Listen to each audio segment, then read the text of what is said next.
रामायण क्या है?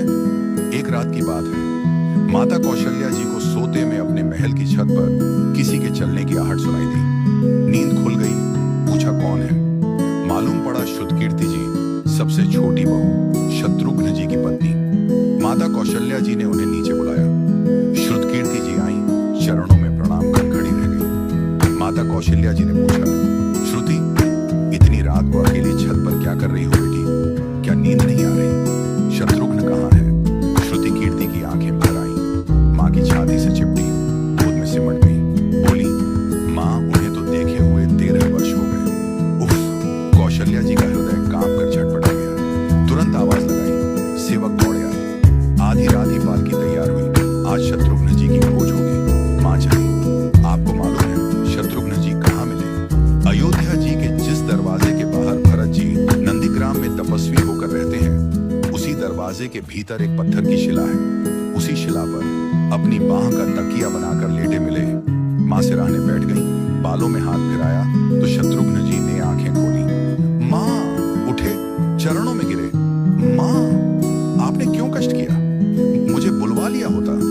माँ ने कहा, शत्रुघ्न यहाँ क्यों? शत्रुघ्न जी की रुलाई फूट पड़ी।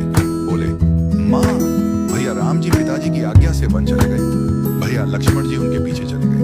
भैया भरत जी भी नंदीग्राम में हैं।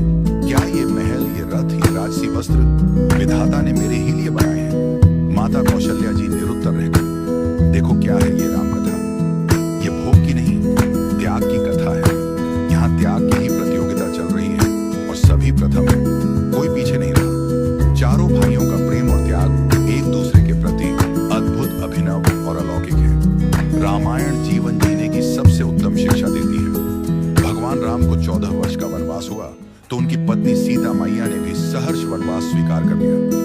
परंतु बचपन से ही बड़े भाई की सेवा में रहने वाले लक्ष्मण जी कैसे राम जी से दूर हो जाते? माता सुमित्रा से तो उन्होंने आज्ञा ले ली थी वन जाने की। परंतु जब पत्नी उर्मिला के कक्ष की ओर बढ़ रहे थे तो सोच रहे थे कि माँ ने तो आज्ञा दे दी, परंतु उर्मिला को कैसे समझाऊंगा, क्या बोलूंगा उनसे? यही सोच विचार करके लक्ष्मण जी जैसे ही अपने कक्ष में पहुंचे तो देखा कि उर्मिला जी आरती का थाल लेके खड़ी थी और बोली, आप मेरी चिंता छोड़ प्रभु, श्री राम की सेवा में वन को जाओ, मैं आपको नहीं रोकूंगी। मेरे कारण आपकी सेवा में कोई बाधा ना आए, इसलिए साथ जाने की जिद भी नहीं करूंगी। लक्ष्मण जी को कहने में संकोच हो रहा था, परंतु उनके कुछ कहने से पहले ही उर्मिला जी ने उन्हें संकोच से बाहर निकाल दिया। वास्तव में यही पत्नी का धर्म है। पति संकोच में पड़े उससे पहले ही पत्नी उसके मन की बात जानकर उसे संकोच से बाहर कर दे। लक्ष्मण जी चले गए, परंतु 14 वर्ष तक उर्मिला ने एक तपस्विनी की भांति कठोर तप किया। वन में प्रभु श्री राम माता सीता की सेवा में लक्ष्मण जी कभी सोए नहीं, परंतु उर्मिला ने भी अपने महलों के द्वार कभी बंद नहीं किए और सारी रात जाग जाग कर उस दीपक की लौ को बुझने नहीं दिया। मेघनाथ से युद्ध करते हुए जब लक्ष्मण जी को शक्ति लग जाती है और हनुमान जी उनके लिए संजीवनी का पर्वत लेके लौट रहे होते हैं, तो बीच में जब हनुमान जी अयोध्या के ऊपर से गुजर रहे थे तो भरत जी उन्हें राक्षस समझकर बाण मारते हैं और हनुमान जी गिर जाते हैं।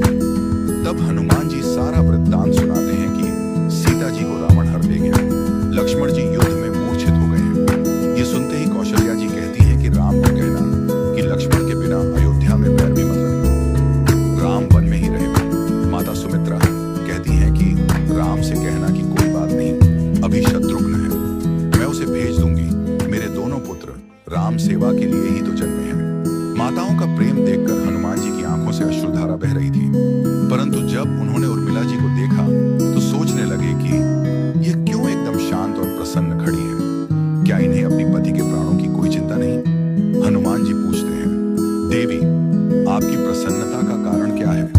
आपके पति के प्राण संकट में है। सूर्य उदित होते ही सूर्य कुल का दीपक बुझ जाएगा। उर्मिला जी का उत्तर सुनकर तीनों लोगों का कोई भी प्राणी उनकी वंदना किए बिना नहीं रह पाएगा। उर्मिला बोली, मेरा दीपक संकट में नहीं है, वो बुझ ही नहीं सकता।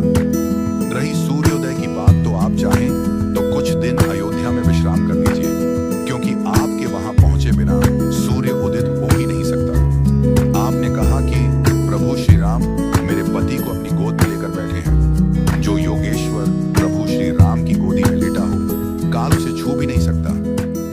तो वो दोनों लीला कर रहे हैं। मेरे पति जब से बन गए हैं तब से सोए नहीं हैं। उन्होंने न सोने का प्रण लिया था, इसलिए वे थोड़ी देर विश्राम कर रहे हैं, और जब भगवान की गोद मिल गई तो थोड़ा विश्राम ज्यादा हो गया। वे उठ जाएंगे। और शक्ति मेरे पति को लगी ही नहीं, शक्ति तो प्रभु श्री राम जी को लगी है। मेरे पति की हर श्वास में राम है, हर धड़कन में राम, उनके रोम रोम में राम है, उनके खून की बूंद बूंद में राम है। और जब उनके शरीर और आत्मा में ही सिर्फ राम है तो शक्ति राम जी को ही लगी, दर्द राम जी को ही हो रहा। इसलिए हनुमान जी आप निश्चिंत होके जाए, सूर्य उदित नहीं होगा। राम राज्य की नींव जनक जी की बेटियां ही थी, कभी सीता तो कभी उर्मिला। भगवान राम ने तो केवल राम राज्य का कलश स्थापित किया, परंतु वास्तव में राम राज्य इन सब के प्रेम, त्याग, समर्पण और बलिदान से ही आया। जिस मनुष्य में प्रेम, त्याग, समर्पण की भावना हो, उस मनुष्य में राम ही बसता है।